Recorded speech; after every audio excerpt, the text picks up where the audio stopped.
2025 எப்படி இருந்துச்சு அப்படிங்கிற கேள்விக்கு பல பேரோட பதில் பயங்கர மோசமாக இருந்துச்சு அப்படிங்கிறது தான். ஸோ 2026 எப்படி இருந்துச்சுன்னு கேட்கும்போது இப்படி பதில் வராமல் இருக்கிறதுக்கு என்னெல்லாம் செய்யலான்னு பார்க்கலாமா? என்னால் முடிஞ்ச டிப்ஸ் உங்களுக்கு யூஸ்ஃபுல்லாக இருந்துச்சுன்னா யூஸ் பண்ணிக்கோங்க, வேண்டாம்னா விட்டுருங்க. ஓகே, ஹாய், எல்லாருக்கும் வணக்கம். என்னோடய சேனலில் வீடியோ பார்க்க வந்ததுக்கு ரொம்ப ரொம்ப நன்றி. இந்த வீடியோ கண்டிப்பாக உங்களுக்கு யூஸ்ஃபுல்லாக இருக்கும்.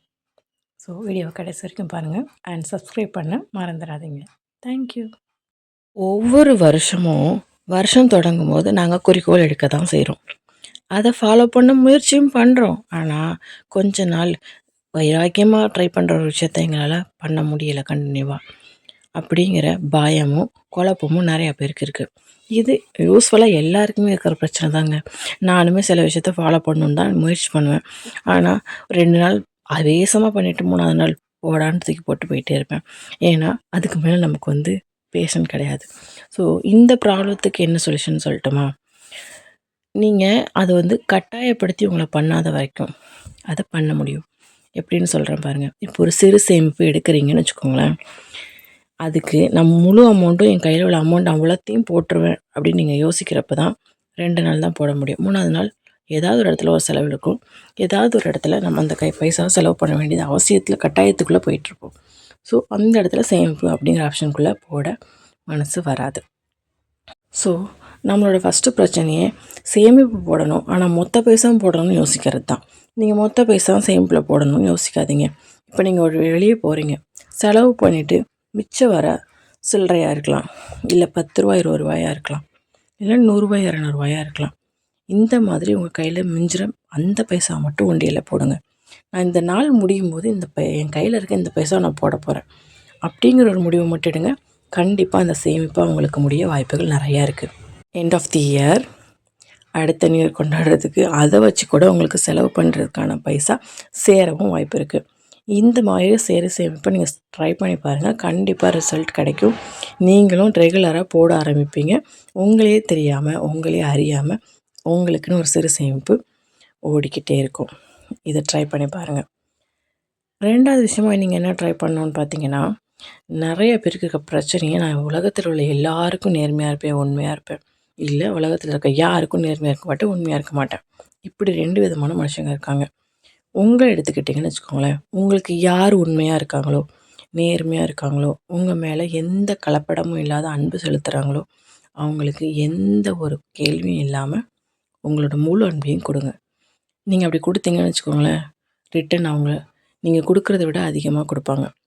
அதே மாதிரி உங்களை ஒருத்தவங்க ஏமாத்துறாங்கன்னு தெரிஞ்சாங்கன்னா அவங்களுக்கு அன்பு கொடுக்க கொஞ்சம் கூட ட்ரை பண்ணாதீங்க. ஏன்னா அவங்க மூலிமா உங்களுக்கு செருப்படி மட்டும்தான் மிஞ்சுமே தவிர ரிட்டன் அன்பு கிடைக்கவே கிடைக்காது.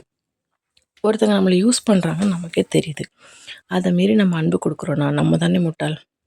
அவங்க தெளிவாக தான் இருக்காங்க, நம்ம முட்டாளா இல்லையான்னு நம்ம தான் தெளிவாகணும்.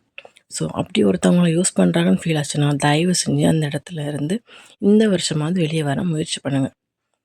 3வது என்ன, இந்த உலகத்தில் இருக்கிறவன் ஒவ்வொருத்தனும் ஒவ்வொரு கருத்து வச்சுருக்கான். எல்லாத்தையும் நம்ம மண்டையில் திணிக்க ட்ரை பண்ணுறான். இதை தான் நீ பண்ணணும், இதை தான் உனக்கு நல்லது, இது தான் உனக்கு தேவை. ஆக்சுவலி நம்ம தானே அதை திங்க் பண்ணணும். நமக்கு என்ன தேவை, நமக்கு என்ன வேணும், நம்மளால் என்ன முடியும். ஸோ இந்த இதில் ரொம்ப ரொம்ப தெளிவாக இருங்க. மற்றவங்க கருத்துக்களுக்கு செவி கொடுத்து உங்கள் லைஃப்பை நீங்களே ஸ்பாயில் பண்ணிக்காதீங்க. உங்கள் லைஃப் ஹாப்பியாக சூப்பராக இருக்கணும்னா உங்கள் மனசு சொல்கிறத மட்டும் கேளுங்க.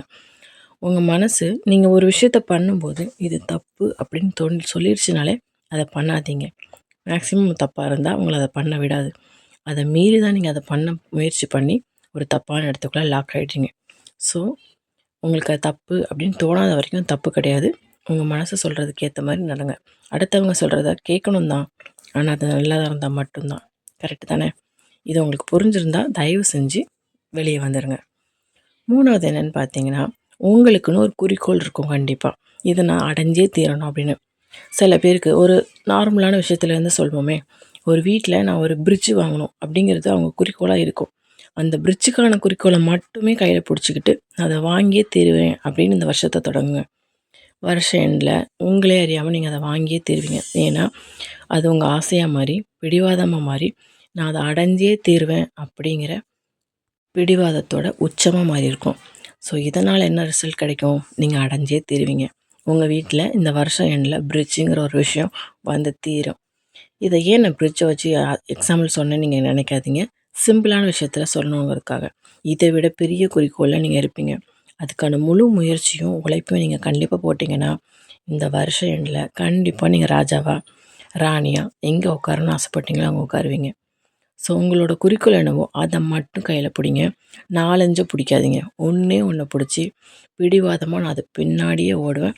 கண்டிப்பாக அதை என் கையில் பிடிச்சே தீருவேங்கிற சந்தோஷத்தோடையும் பிடிவாதத்தோடையும் முழு முயற்சியோடையும் அது பின்னாடி ஓடுங்க. கண்டிப்பாக இந்த 2026 இல்லை எந்த புது வருஷமாக இருந்தாலும் உங்களுக்கு அது சக்ஸஸாக இருக்கும். ஸோ இந்த வருஷம் உங்களுக்கு நல்ல வருஷமாக அமையணுன்னா இந்த மாதிரி சின்ன சின்ன விஷயங்களை கரெக்டாக ஃபாலோ பண்ணிங்கன்னா ஹாப்பியான வருஷமாக இருக்கும்.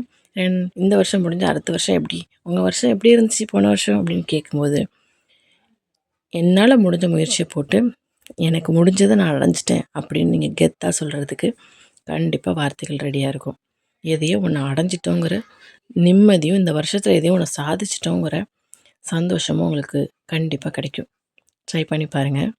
உங்களுக்கு நான் சொன்ன விஷயங்கள் பிடிச்சிருந்தா லைக் பண்ணுங்கள். பிடிக்கலைனாலும் லைக் பண்ணுங்கள். இல்லை ஏதாவது நான் தவறாக பேசியிருந்தேன்னா கமெண்டில் சொல்லுங்கள். நான் கண்டிப்பாக கரெக்ட் பண்ணிக்கிறேன்.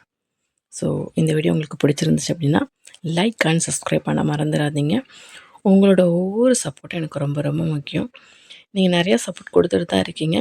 இன்னமும் சப்போர்ட் கொடுத்தீங்கன்னா நிஜமாக அது ஒரு என்கரேஜிங்காக எனக்கு இருக்கும். என்னோட 2026 சூப்பராக அமையணும்னா எனக்கு கிடைக்கிற சப்ஸ்கிரைபரை பொறுத்து தான் இருக்குது.